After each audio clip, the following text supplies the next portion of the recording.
Hello students, कैसे हो आप सभी। स्वागत है आप सभी का वोल्केनो आईएएस के इस प्लेटफॉर्म पे। स्टूडेंट्स, अगर हम बात करें इस लेक्चर की, तो ये लेक्चर हमारा डेली क्विज का डिस्कशन लेक्चर है, जिसके अंदर हम डेली क्विज के जो क्वेश्चंस आपको देते हैं उन्हीं को यहाँ पे डिस्कस किया जाता है। स्टूडेंट्स, इसके अलावा अगर हम बात करें, आप इस क्वेश्चंस जो आपको दिए जाते हैं उनको आप रेगुलरली वे में प्रैक्टिस कीजिए और उनको आपकी जो भी नोटबुक है जहाँ पे आप नोट्स बनाते हो नोट डाउन कीजिए, क्योंकि स्टूडेंट्स अगर आप नोट डाउन करोगे तो आपके रिवीजन के पर्सपेक्टिव से सही रहेगा, आप रिवाइज अच्छे से कर पाओगे। इसके अलावा स्टूडेंट्स अगर हम बात करें, ये जो डेली क्विज है इसके अंदर में करंट अफेयर और जो स्टैटिक पार्ट है जो हमारे यूपीएससी के लिए दोनों ही इम्पोर्टेंट हैं। किसी भी एस्पिरेंट के लिए करंट अफेयर और स्टैटिक पार्ट के अंदर में बेसिकली बैलेंस बनाना काफ़ी ज़्यादा इम्पोर्टेंट है। तो हम क्विज के अंदर भी ऐसा ही करते हैं। मैक्सिममली कभी करंट अफेयर से ओरिएंटेड क्वेश्चंस होते हैं, जो करंट अफेयर से रिलेटेड कोई टॉपिक न्यूज़ में है। कभी कभी आपको स्टैटिक पार्ट से रिलेटेड क्वेश्चंस ही हैं वो आपको ज़्यादा दिखाई देंगे क्विज के अंदर में। तो इसके दोनों जो सेक्शंस हैं, दोनों जो पार्ट हैं हमारी जो सिविल सर्विस की प्रिपरेशन के लिए, तो उन दोनों के बीच में जो बैलेंस है वो बनाना काफ़ी ज़्यादा ज़रूरी है। तो स्टूडेंट्स, समय ना वेस्ट करते हुए आज का जो डिस्कशन है उसको स्टार्ट करते हैं। सबसे पहले हम बात करते हैं हिंद सेकंड नाम की एक साइंस एंड टेक्नोलॉजी से रिलेटेड एक टेक्नोलॉजी है, वो न्यूज़ के अंदर में थी। तो यहाँ पूछा गया है जो हिंद सेकंड है ये क्या है। बेसिकली ये एक राइस की टेक्नोलॉजी है, कोई राइस से रिलेटेड है, या डीएनए बेस्ड कोई वैक्सीन है, या कोई इनमें से कोई भी ऑप्शन नहीं है, या कोई एंजाइम है। तो स्टूडेंट्स, आपको पता है कि डीएनए का जो कटिंग है एक स्पेसिफिक लोकेशन से वो पॉसिबल हो पाया जब से कुछ मोलिकुलर जो एंजाइम्स हैं, जिनको बेसिकली जो रेस्ट्रिक्शन एंजाइम्स बोले जाते हैं, इन एंजाइम्स का जैसे ही डिस्कवरी हुआ उससे जो किसी भी डीएनए को एक स्पेसिफिक लोकेशन से अगर कट करना है, सीजर का जो प्रोसीजर है, अगर वो पॉसिबल हो पाया तो कुछ जो रेस्ट्रिक्शन एंजाइम्स हैं उनका जैसे डिस्कवरी हुआ, उसके साथ में ही 1963 के समय में दो एंजाइम हैं जो ग्रोथ को रेस्ट्रिक्ट करते थे किसी भी बैक्टीरियोफेज में। इस तरीके के दो जो एंजाइम्स हैं उनका डिस्कवरी किया गया 1963 में।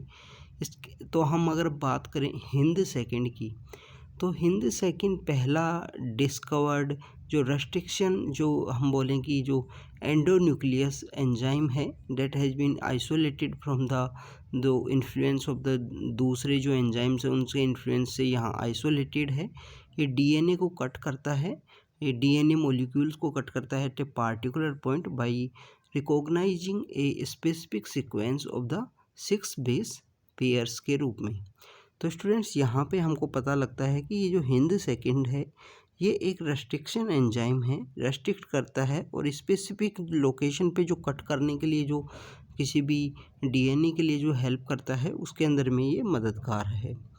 अगर हम बात करें स्टूडेंट सेकंड क्वेश्चन की, second question is about the fishing cat से रिलेटेड है। फिशिंग कैट स्टूडेंट्स एक बेसिकली एक मीडियम साइज़ का कैट होता है जो एंडेमिक होती है साउथ और साउथ, अगर हम बात करें कि साउथ ईस्ट जो एशिया है उसके अंदर में मैक्सिममली पाई जाती है, इंडिया के अंदर भी पाई जाती है, बहुत सारे कुछ एरियाज़ हैं जहाँ पे पाई जाती है। सबसे पहले अगर हम बात करें फिशिंग कैट की, तो ये नॉक्टर्नल है नेचर के अंदर में, तो ये जो फर्स्ट स्टेटमेंट है ये करेक्ट है। इसके अलावा स्टूडेंट सेकंड स्टेटमेंट की बात करें कि यहाँ पे जो मैंग्रोव फॉरेस्ट हैं, जो सुंदरबन का इलाका है वेस्ट बंगाल में, जहाँ पे सुंदरबन डेल्टा बनता है और मैंग्रोव्स के लिए काफ़ी फेमस है, तो इसमें बताया गया है कि ये सिर्फ उसी एरिया के अंदर पाई जाती है, ये यहाँ पे बात बोली गई है। तो स्टूडेंट्स, ये स्टेटमेंट तो करेक्ट नहीं है।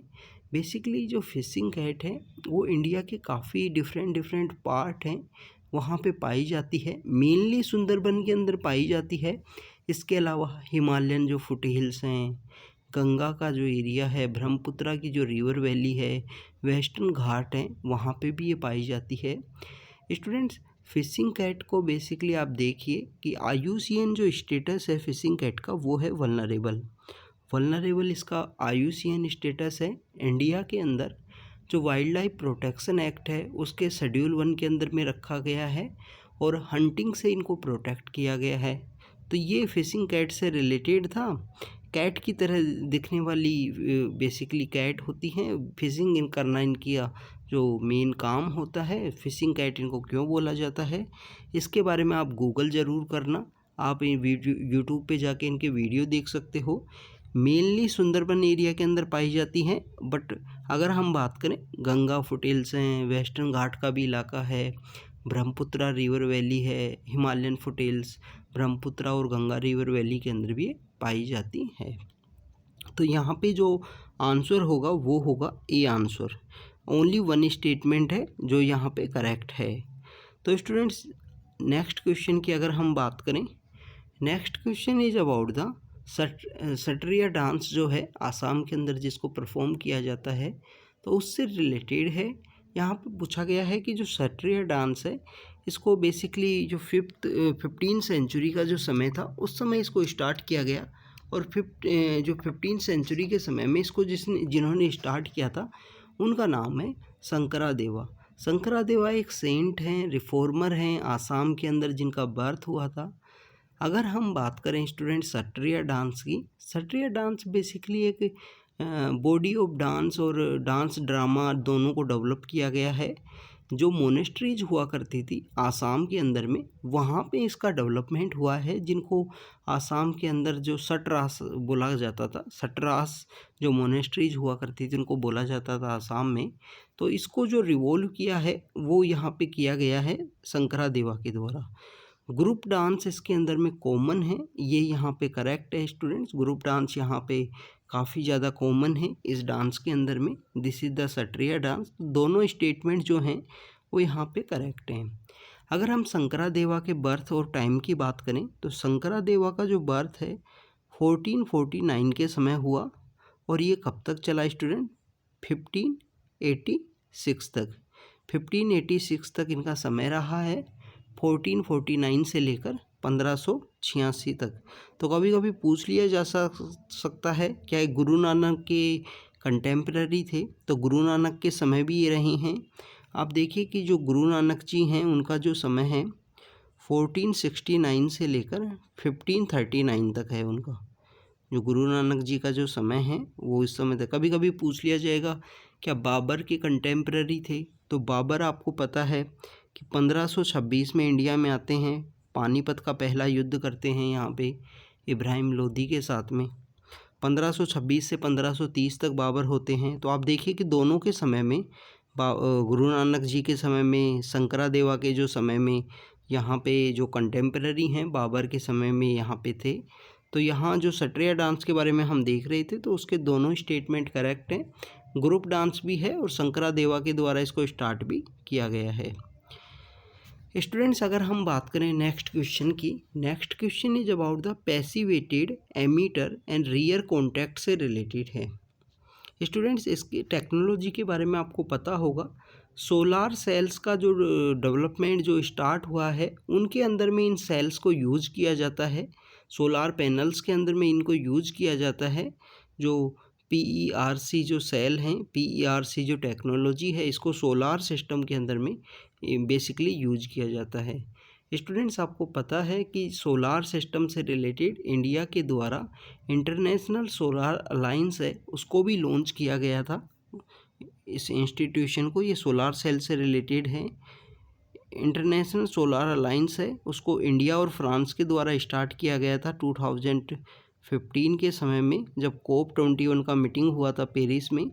स्टूडेंट्स इस जो इंटरनेशनल सोलार अलायंस है इसका जो हेडक्वार्टर है वो गुरुग्राम, जो अब नेम चेंज कर दिया गया है, गुड़गांव जो जगह है वहाँ पे इसका हेडक्वार्टर है। तो इसका जो आंसर होगा कि passivated emitter and rear contact technology है, इसको solar cell technology, solar cell का जो बेसिकली प्लेट्स का डेवलपमेंट होता है वहाँ पे इसको यूज किया जाएगा।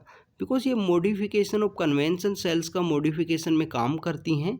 और इसके अलावा they can be manufacture using the same equipment, और काफ़ी कुछ बातें हैं इनके बारे में, आप रीड ज़रूर करना है। काफ़ी बार न्यूज़ के अंदर में, एडिटोरियल के अंदर आपको इनके बारे में देखने को मिलता है। तो स्टूडेंट्स, ये हमने आज के क्विज़ के अंदर में देखा। हमने PRC सेल के बारे में, टेक्नोलॉजी के बारे में देखा, सटरिया डांस के बारे में देखा, फिशिंग कैट के बारे में देखा, और हिंद सेकंड जो टेक्नोलॉजी है, जो रेस्ट्रिक्शन या एंजाइम को रेस्ट्रिक्ट करने से रिलेटेड है, यहाँ पे DNA की कटिंग से रिलेटेड है। तो ये सब हमने यहाँ पे आंसर्स के अंदर में देखा है। तो स्टूडेंट्स, आप प्रैक्टिस कीजिए, आपको जो भी इंफॉर्मेशन मिली है उसको नोट डाउन कीजिए। Thank you students, thank you very much.